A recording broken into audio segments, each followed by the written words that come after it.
اعوذ باللہ من الشیطان الرجیم بسم اللہ الرحمن الرحیم اللہم صلی علی سیدنا محمد وعلی آل سیدنا محمد مبارک وسلم۔ اچھا جی، یہ پارہ نمبر 29 میں آخری صورت ہے سورہ تحریم۔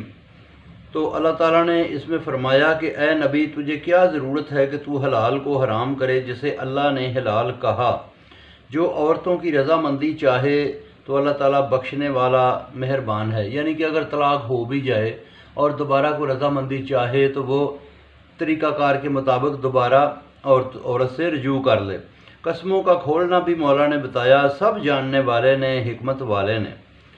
نبی نے اپنی عورت سے جو پردے کی چھپا کر بات کی اس نے آگے بتایا۔ اللہ نے نبی پاک کو خبر کر دی، پوچھا تو بتایا، علیم و خبیر نے بتایا ہے۔ اگر توبہ کر لو، آپس میں صلح کرو تو ٹھیک، اگر چڑھائی کرو تو اللہ جبریل اور اہل ایمان نبی کے ساتھ ہیں، یعنی کہ اللہ جبریل اور اہل ایمان نبی کے ساتھ ہیں۔ ٹھیک ہے جی، پھر یہ جہاد کا آرڈر ہے۔ فرشتے مددگار ہیں۔ اے نبی، تمہیں چھوڑ دے اگر کوئی عورت تو اللہ تعالیٰ اس سے بہتر عورتیں تم کو دے گا۔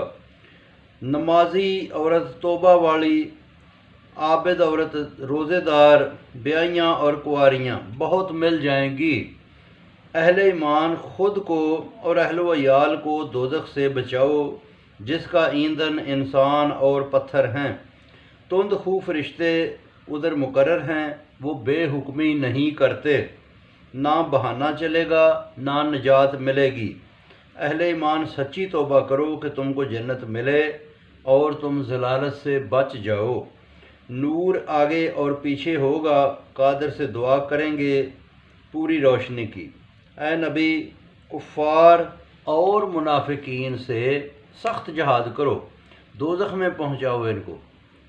کہاوت ہے نوح کی بیوی اور لوط کی بیوی کی،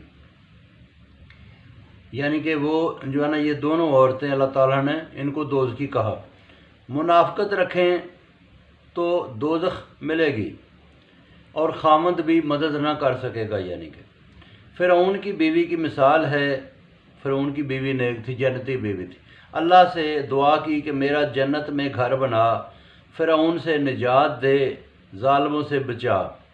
اور مثال ہے مریم بنت عمران کی، حضرت مریم کی مثال دی جس نے اپنی شہوت تھامی، شہوت روکی تو اس میں ہم نے اپنی روح پھونک دی کہ اس نے رب کی باتوں اور اللہ کی کتابوں کو سچ جانا اور وہ عبادت گزار تھی۔